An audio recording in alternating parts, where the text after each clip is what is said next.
Né, cara? Hoje eu dei mais uns ajustes nele ainda, ó o bichão aí, ó.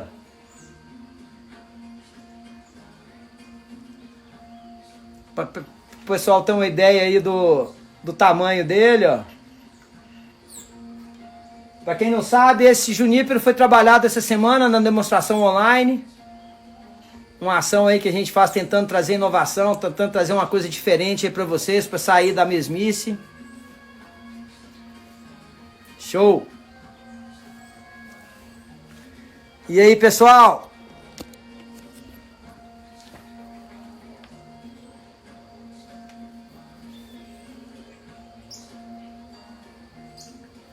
Tá muita mensagem aqui, eu não tô conseguindo ler, gente. Homem você já viu, né?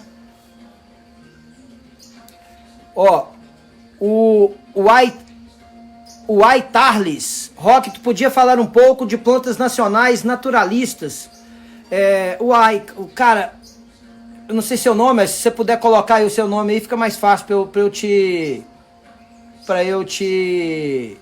pra gente poder conversar. Oi, Rosane, beijo grande. Rosane e Gui provavelmente estão juntos. Beijão pra vocês aí.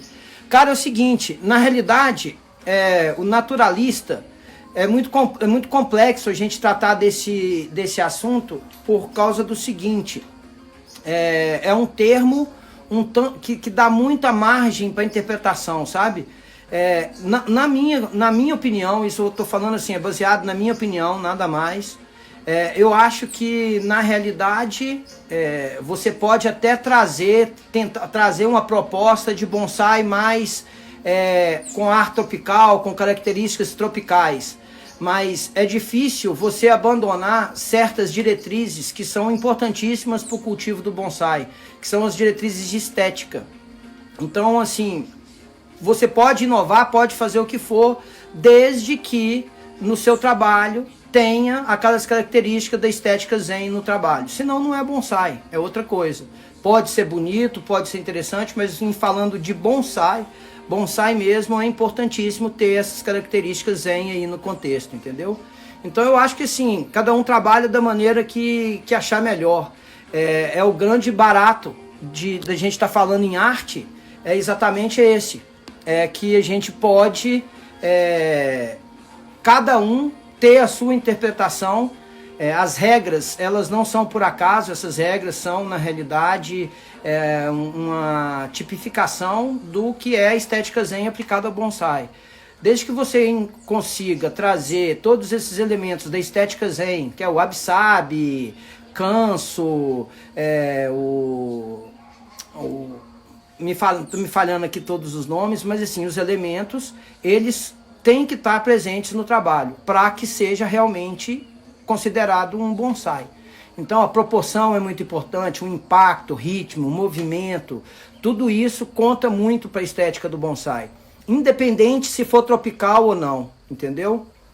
Então, na realidade, é muito importante a gente trazer esses elementos para quê? Para que a gente consiga um reconhecimento lá fora, de que o Japão, a Europa, nos reconheça realmente como um pessoal que sabe fazer bonsai, como um povo que já assimilou e que sabe realmente fazer bonsai. Então, se você trouxer isso para o seu contexto, tá perfeito. Fala, moça, frio pra danar, cara. Essa semana até deu uma melhorada, tava bem mais frio. Semana passada baixou 2 graus aqui, pra você ter ideia. Essa semana tá na média de 10 na madrugada, 9, então tá tranquilo. Deu até uma melhorada, mas tá muito frio mesmo, cara.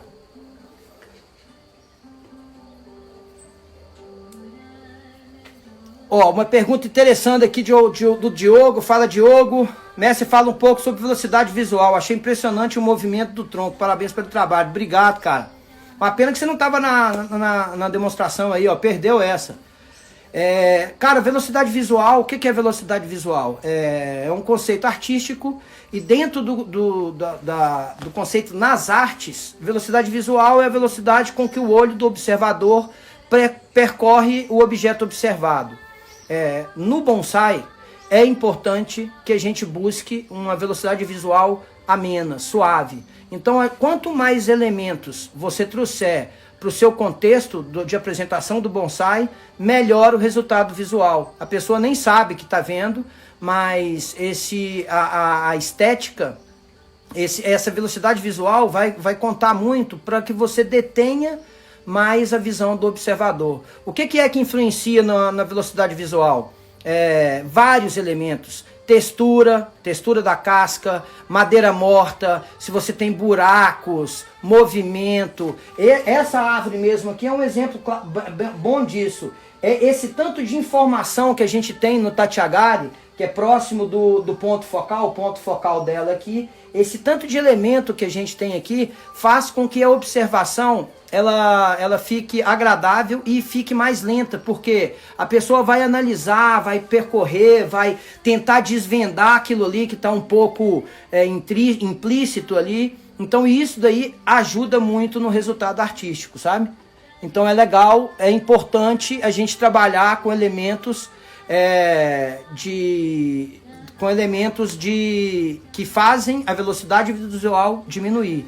Textura, gin, shari, uro, buracos, essas cavas, esses elementos assim, movimento, tudo isso faz a velocidade visual abaixar. O Igor perguntando aqui, tem previsão da próxima aula pelo Zoom? Tem sim, Igor. A próxima aula é terça-feira e vai ser sobre Mamei Chorin. Então, terça-feira, imperdível aí, ó, Mamei Chorin. Beleza? Nada, cara. Tranquilo. Aqui Bonsai, perguntando quantos anos tem essa árvore, quantos anos tem esse bonsai e por que a madeira ficou morta. Cara, na realidade é o seguinte, essa árvore é uma árvore que foi produzida pelo Chicão, pelo Francisco Correia, lá do Museu do Bonsai, a produção dele. É um junípero formosano, a base, e foi enxertado, esses galhos todos foram enxertados de Toigawa.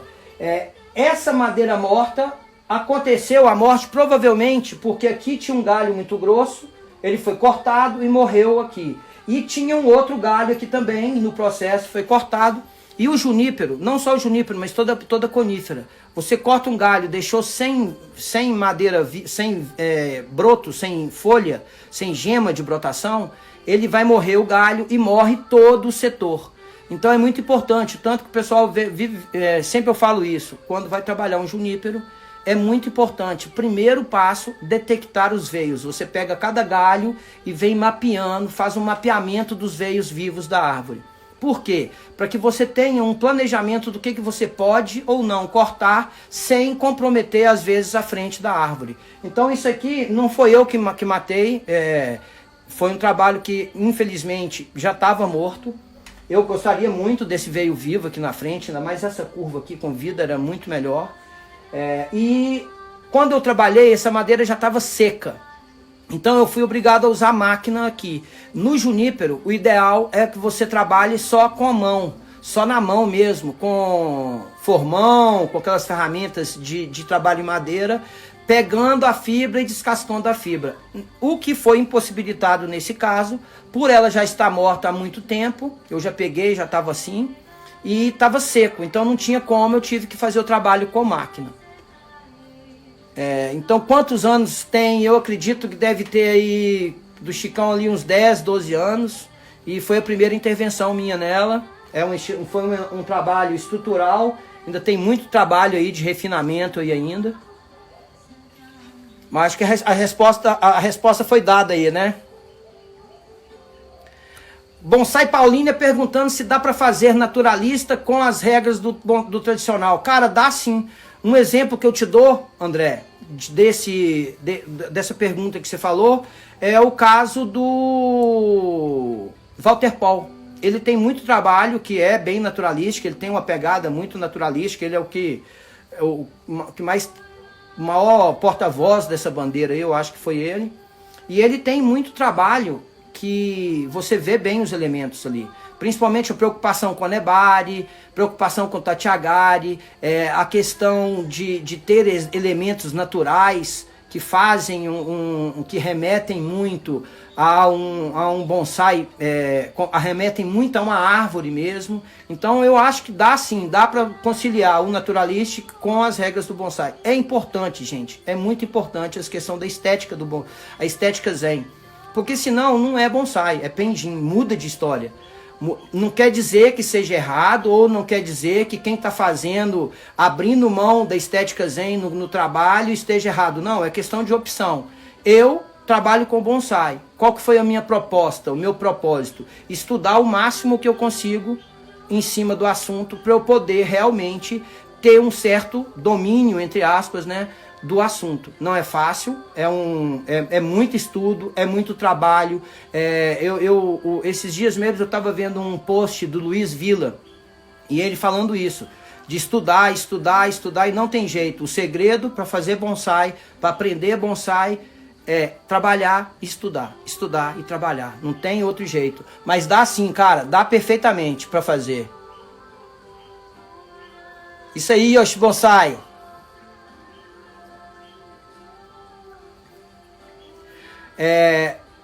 O Moza falando aqui, você plantou em terra fértil da adubação orgânica, só se fala nisso. Pô, Moza, fico muito feliz, cara, muito feliz mesmo. É um sonho meu ter o meio do bonsai todo mundo no orgânico, todo mundo emitindo menos poluente para a atmosfera, poluindo menos os rios, poluindo menos o ambiente em que a gente vive. E aquela história de grão em grão, a galinha enche o papo, né?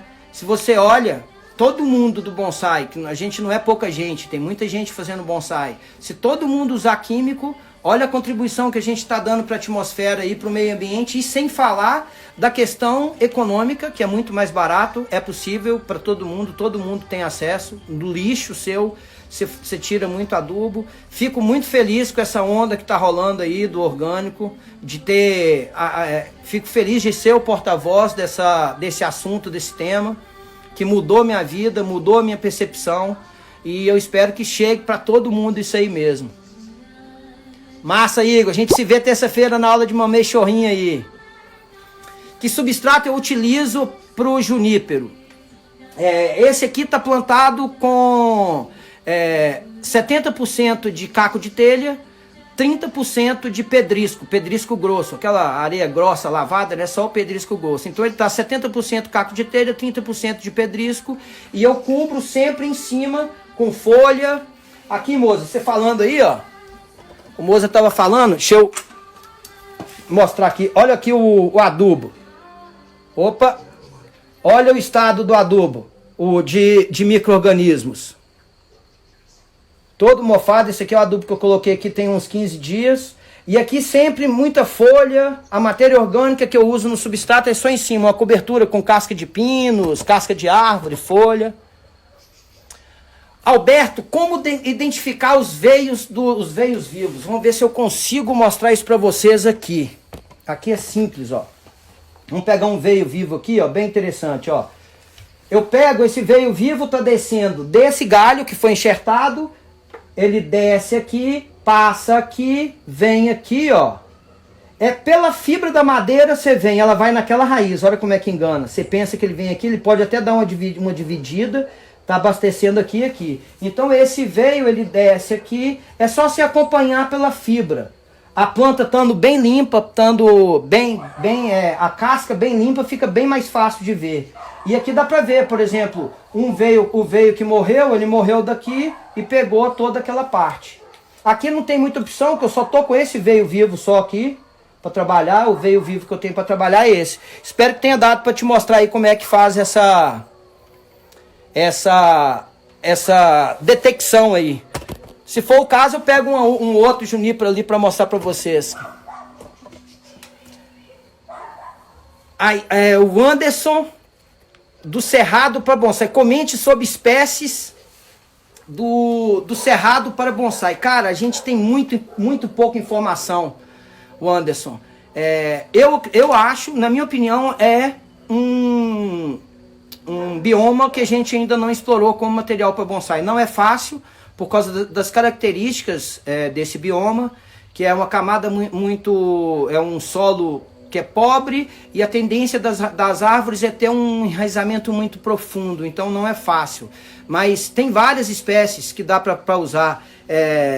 O piqui, eu sou doido, eu queria muito ver um bonsai de piqui, mas que eu já vi bonsai mesmo, a gabiroba é ótimo para bonsai. Gabiroba dá um bonsaizinho lindo. O Hidaka tinha um no viveiro dele, era sensacional, uma gabiroba.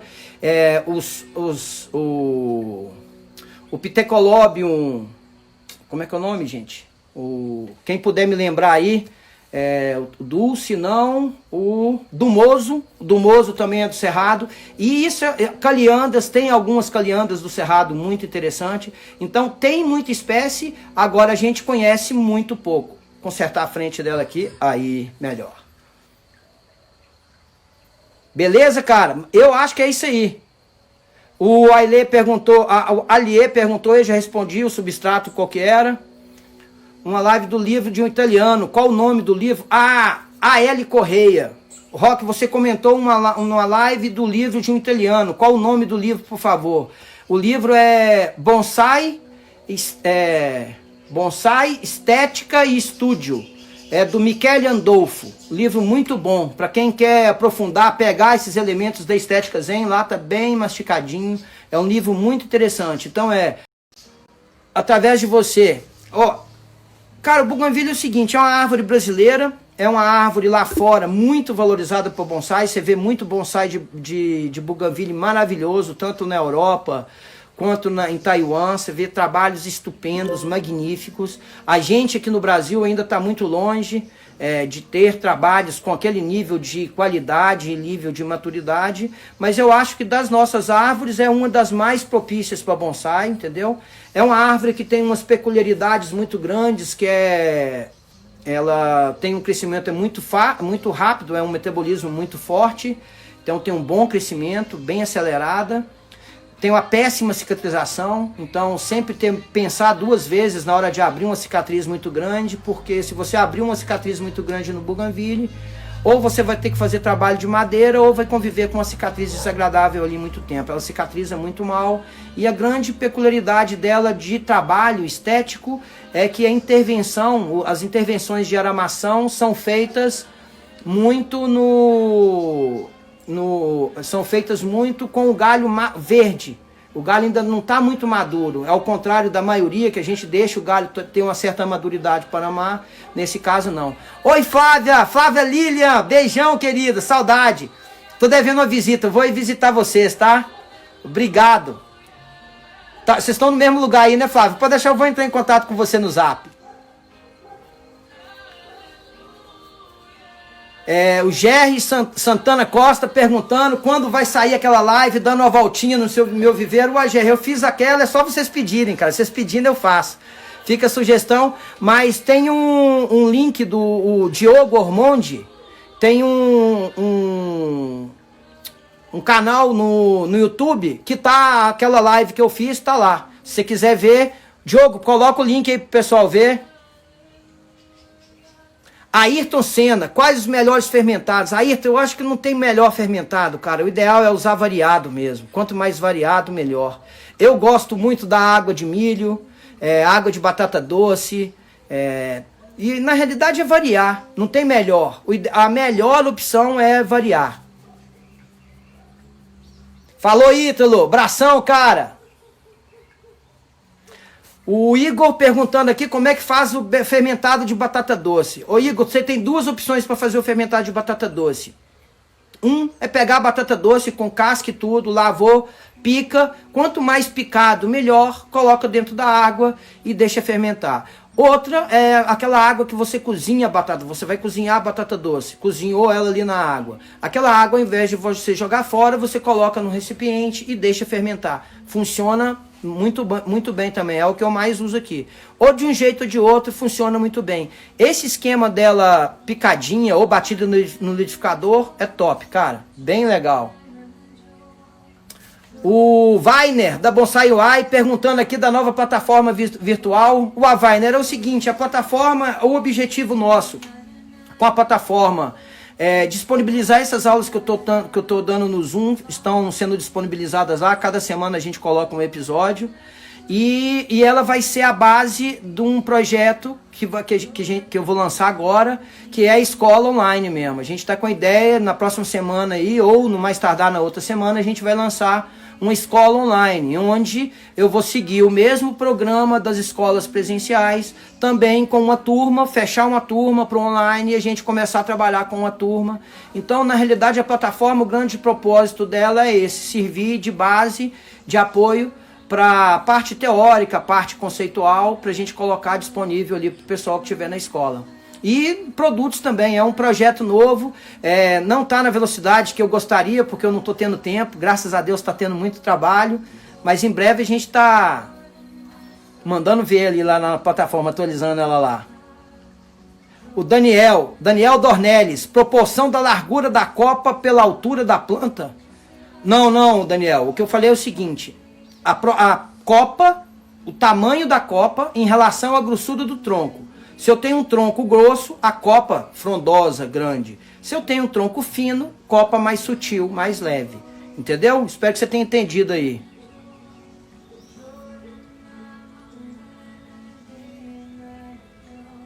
O Michael tá indicando o grupo de estudo. Isso aí, Michael. Obrigado, cara. Tem uma pergunta aqui do Rodrigo Barreto. Roque, qual a melhor forma de engrossar tronco de jabuticabeira em um apartamento? Seria através de uma madeira? É uma opção. Eu acho que a melhor forma para engrossar um tronco é deixar crescer. Quanto mais você deixa crescer, mais ela vai engrossar. Independente do vaso. Se você poda a sua árvore muito, ela vai engrossar muito lentamente. Se você não poda, deixa dar os galhos estiolarem, né, que a gente fala, que é dar aquele crescimento muito forte, e isso é que vai proporcionar um crescimento. A mamadeira pode ser usada também, coloca o vaso dentro de um vaso maior, mas eu prefiro colocar dentro de um vaso grande mesmo e deixar crescer.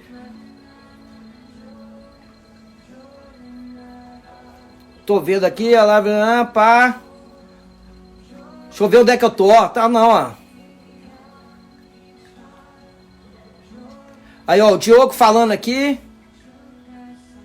Isso, o Daniel tá lembrando aqui que pós-pandemia a gente só tá esperando ter uma definição aí de datas pra gente lançar a data da Escola de Salvador. A Escola de Brasília, provavelmente a gente tá indo em agosto, a gente já tá estudando a possibilidade aqui, vamos ver se vai estar liberado até lá, né? Mas a ideia é que a de Brasília a gente retome as atividades em agosto. Diogo colocou aí, obrigado, Diogo. O Alberto Vila fez uma pergunta aqui, se eu não tenho canal no YouTube. Ô Alberto, eu não tenho, cara, não tenho canal no YouTube ainda por falta de tempo, cara.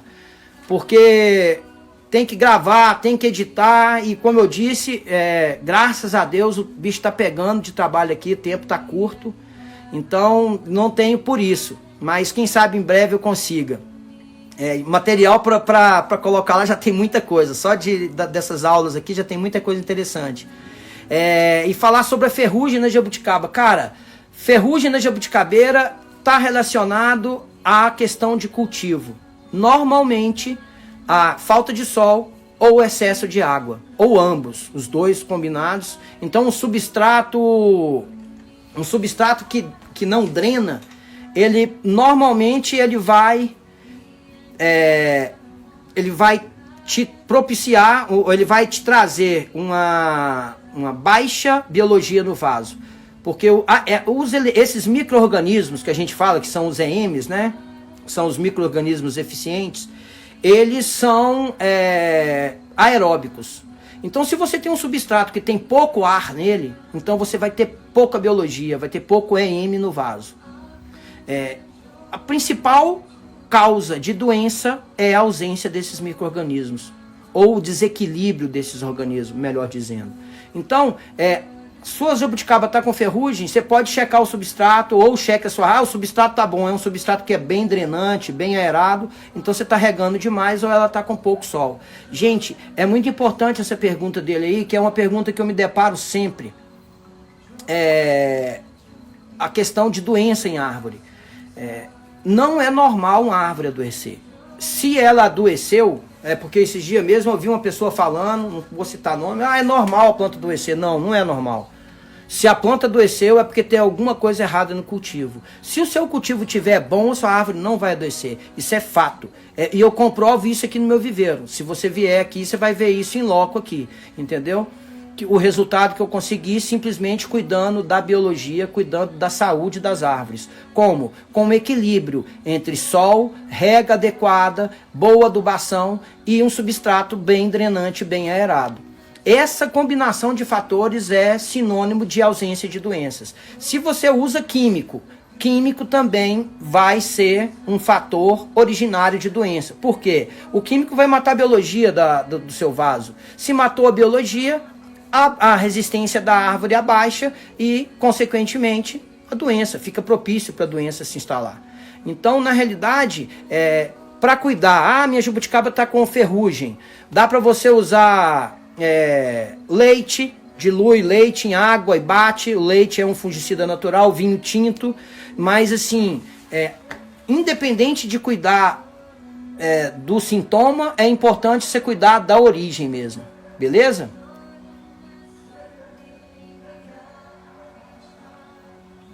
Pessoal pedindo aqui, deixa eu ver quem é. Celso.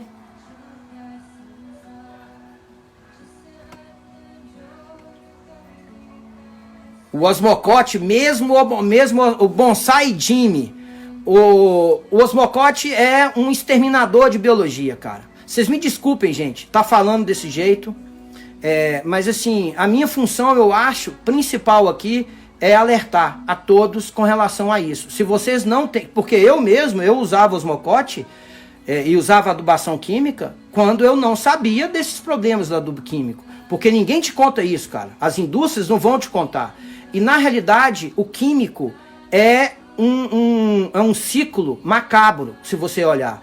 A mesma indústria que produz o adubo químico é a mesma indústria que produz o inseticida e é a mesma indústria que produz o remédio que vende na farmácia. Então, usar adubo químico é sinônimo de precisar de inseticida lá na frente. Então, eles te vendem o adubo químico falando que é a comida ideal para a planta. Sua planta vai adoecer. Eles têm o produto, eles têm o inseticida para vender. Gente, vamos acordar. E outra, não acreditem no que eu estou falando. Vão para a internet pesquisar. Pesquisem agricultura sintrópica, pesquisem, coloca no Google os problemas com o uso de adubo químico. Vai aparecer lá um tanto de artigo. Só me pedir no Zap, eu tenho muito artigo para andar, pesquisa científica. Então não adianta. O Osmocote é uma mistura de sais minerais. O sal mineral vai matar a biologia. Matou a biologia, fica propício para entrar a doença. Beleza?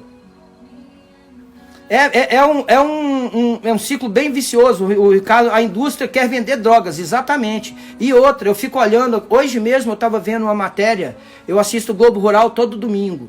O Globo Rural, ele é orgânico hoje. Se vocês forem olhar, o Globo Rural é orgânico. Eles não dão mais nenhuma receita de combater pragas e doenças lá que não sejam orgânicos. Eles citam alguma possibilidade de algum inseticida químico.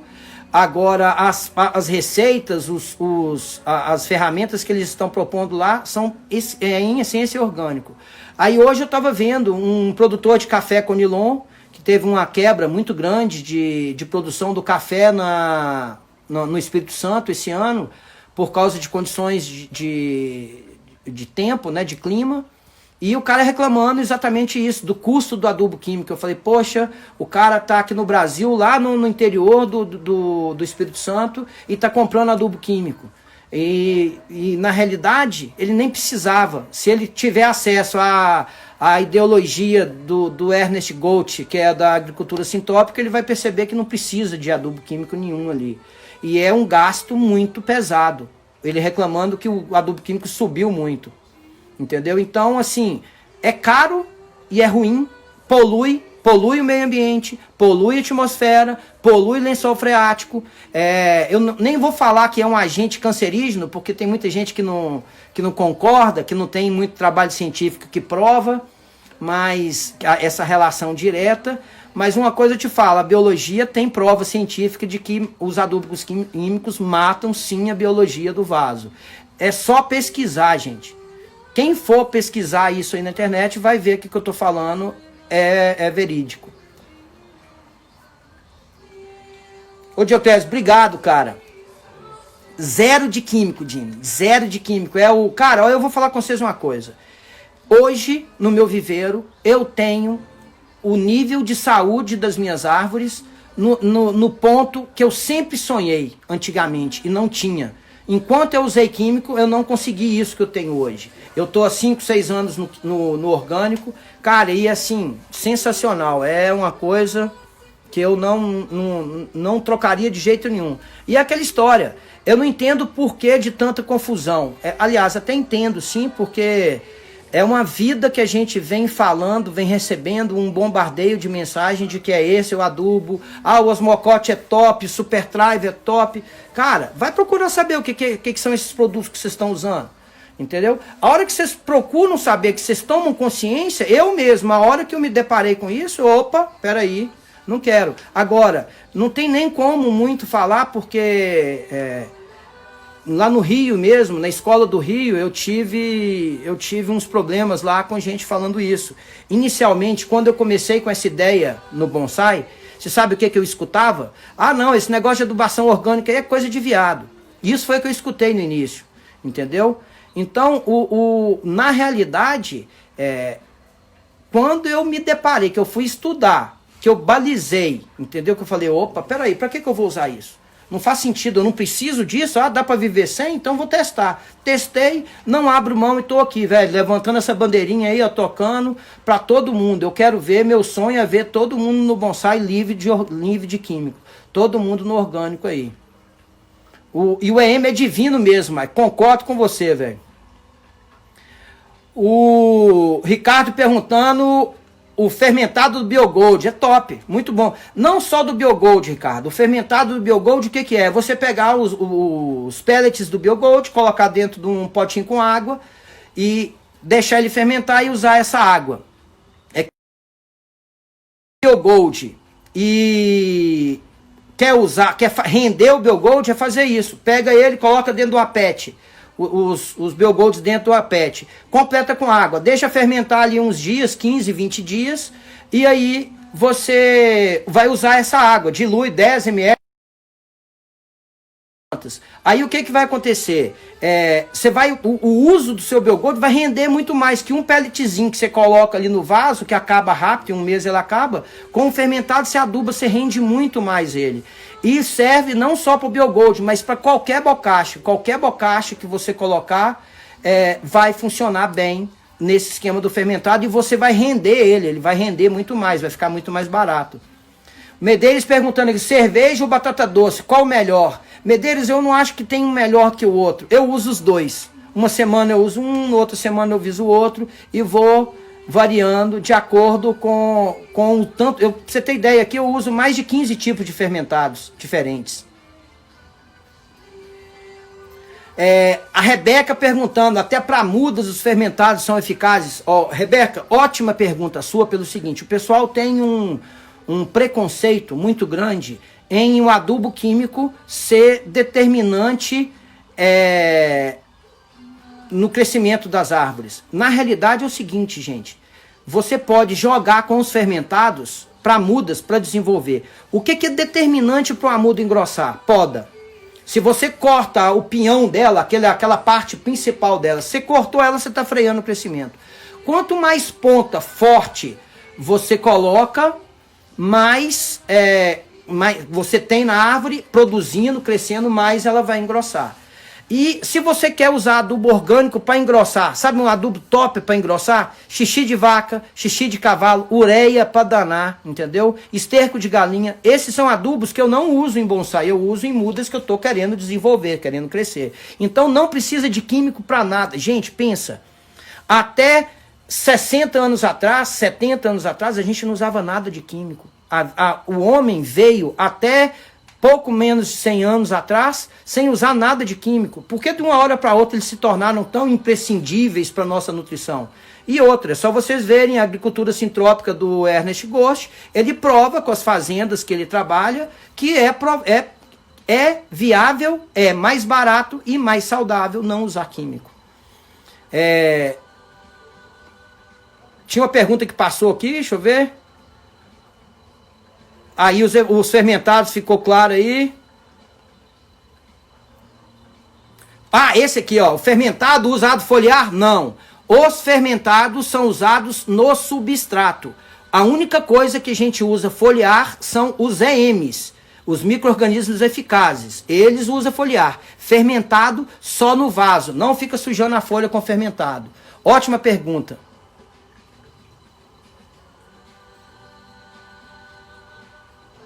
Matheus perguntando aqui se o uso do esterco de gado é uma boa. Não, Matheus, eu não gosto do esterco de gado porque ele é muito fraco e muita semente de erva daninha. Você pode usar fazendo fermentado. Coloca o esterco de gado dentro de um recipiente, completa com água, deixa fermentar e usa essa água fermentada. Agora, o esterco de gado ali direto é muita semente de erva daninha e fraco, não tem muita substância. Eu prefiro 1000 vezes o esterco de galinha, que é o que eu uso aqui. Levedo de cerveja, pode usar? Pode usar sim, cara. Fala, Tiziano. Beleza, cara? Abração, Tiziano. Bom você aí, cara. Valeu.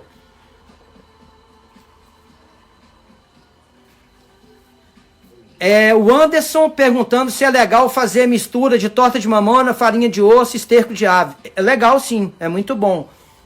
Agora, se você faz essa mistura, normalmente vai acontecer uma fermentação. O que eu recomendo é você usar bocashi. Tem o bocashi da Igreja Messiânica, que é top. E você pode fazer o bocashi seu em casa. Mistura esses 3 elementos que você citou. Coloca mais fubá de milho, germe de trigo, farelo de arroz e joga o EM, rega o EM nele. Aí deixa fermentar 20 dias, 30 dias, está pronto o seu bocashi. A Rosane perguntando como que dilui o EM. Pode colocar 5 a 10 ml do EM, Rosane, em 1 litro d'água. Inicialmente, para quem está começando o uso do EM, pode usar semanal. Eu estou com uma planta doente. Pode usar diário nela, todo dia você colocar para restabelecer a força dela. E eu aqui no viveiro, que já tenho uma biologia estabilizada, eu uso o EM diluído, 10 ml em 1 litro d'água, uma vez por mês. Boa noite, Iná. Valeu aí a presença, Iná. Obrigado, cara. O Rodrigo Barreto perguntando aqui se o vaso de concreto pode ser usado para bonsai. Pode, Rodrigo. Só que o concreto você tem que ter a consciência do seguinte: temperatura, ele sobe muito a temperatura, ele é um péssimo isolante de temperatura e ele é muito poroso. Então o vaso de cimento é bom você colocar um impermeabilizante por dentro para evitar esse excesso dessa porosidade excessiva que ele tem, que pode prejudiciar. E pior é estético. Esteticamente a parede dele é muito grossa, fica um vaso muito pesado para a árvore. Ricardo perguntando uma opção orgânica para substituir o Super Thrive. Ricardo, é o seguinte: primeiro você nem precisa substituir o Super Thrive. Isso é muito uma questão de produtividade, nego querendo aumentar a produção, vai fazer estaca, não quero 70% de aproveitamento, eu quero ter 100%. Então é muito isso. Mas assim, tem vários agentes que dá pra gente usar como enraizador natural. Um mais fácil, água de coco. Você pega água de coco mesmo, não aquele de caixinha, não. Água de coco in natura e joga, é um ótimo enraizador natural.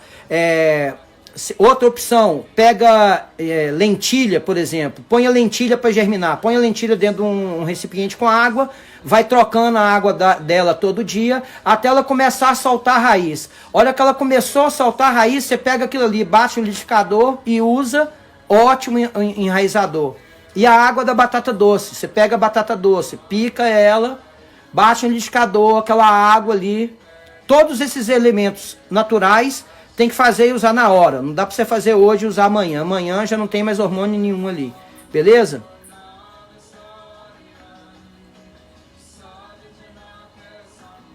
Pessoal, já tá acabando aqui. A gente tem 5 minutos. Já respondi aí do Super Thrive. Qual a resposta aí, né? Qual o substituto? Tá respondido aí já. Esterco de coelho é ótimo. Tem um ditado no interior de Minas aqui que fala: quanto menor o bicho, melhor o esterco. Esterco de coelho é muito bom sim, é um adubo excelente. O Álvaro perguntando se a calda sulfocáustica como adubo posso usar também nas folhas. Pode sim, Álvaro. A calda sulfocáustica ela serve tanto como um complemento de adubação quanto como um inseticida natural, entendeu? Então a caldo sufocáustica, a diluição aí 5, 10 ml por litro, não precisa mais que isso, e pode ser pulverizada nas folhas, é ótimo, excelente. Eu uso aqui a caldo sufocáustica diluída, 5 ml em 1 litro d'água, toda virada de estação. Então mudou de estação, eu faço uma aplicação da calda geral no viveiro, é muito bom. Obrigado, Arnaldo. Obrigado, cara, valeu, valeu mesmo. Qual o sentido do fermentado? Rodrigo, fermentado é uma maneira de você otimizar o uso dos adubos orgânicos sólidos. Você usa menos adubo, a maior quantidade de planta usando menos adubo, e também você possibilita menos sólido no vaso. Que às vezes o orgânico você coloca, ele vai decompondo e vai entupindo o seu substrato. Então os fermentados eles favorecem tanto a ausência de elemento sólido no vaso, que vai comprometer a aeração, quanto você potencializa o uso, ele fica mais eficiente e mais barato. Arnaldo perguntando quando que vai ter o curso de adubação orgânica. Arnaldo, na plataforma www.escolarockjr.com.br, a minha aula de adubação orgânica já está disponível lá. Quem quiser é só entrar, pode ver. Pagou, pode ver a hora que quiser, quantas vezes quiser, liberado o acesso. O Ranieri perguntando se usar químico com orgânico tem problema na adubação. Ranieri, é opção, entendeu, cara? Se você quer usar químico com orgânico, mas é aquela história. Você vai estar colocando o veneno e o bicho junto. Então, se você usa químico, você está matando a biologia. Aí você coloca a biologia para recuperar. Cara, na realidade não precisa do químico. O químico é uma coisa que botaram na sua cabeça que você precisa dele. Não precisa, é desnecessário, entendeu? Usar químico e orgânico, para mim, é um contrassenso. Mas é opção, cada cabeça é seu guia, quer usar, usa, mas é ter essa consciência. Você está usando químico, você está matando a biologia que você está colocando. Então eu acho, na minha opinião, se você está usando químico, não precisa usar orgânico. Porque um está matando o outro. Entendeu? Tiririca batida não é mito. Tiririca batida é ótimo para substituir o adubo orgânico. Ou o enraizador. A tiririca batida é um ótimo enraizador. O Medeiros tinha perguntado aqui. Ó, pessoal, aqui tá muita pergunta. Eu não tô dando conta aqui do ritmo. Me perdoe aí as pessoas que eu não consegui responder as perguntas. Tá chegando já aqui no final aqui, ó, a gente tem 2 minutos, fica assim, agradecimento enorme, esse tanto de gente aqui, não esperava mesmo que estava tendo outras lives juntos, estou muito feliz aqui com a presença de todos, agradecer demais, fico muito feliz mesmo de estar com esse prestígio todo, e só agradecer mesmo, a terça-feira, aula, Mamei Chorrim, e quem quiser acessa lá, escolarockjr.com.br, tem as aulas lá, beleza, pessoal? Eu que agradeço aí, vocês gostaram da live, eu também, era para mostrar, para apresentar o Juniper, a gente nem falou tanto dele, que foi o Juniper que foi trabalhado aqui na aula na demonstração online, agradeço demais, gente, eu que agradeço, muito obrigado mesmo, coração. Valeu, Wagner. Valeu a todo mundo aí, gente. Show. E pode deixar, eu vou estar fazendo umas lives surpresa aí de vez em quando, beleza? Show, gente.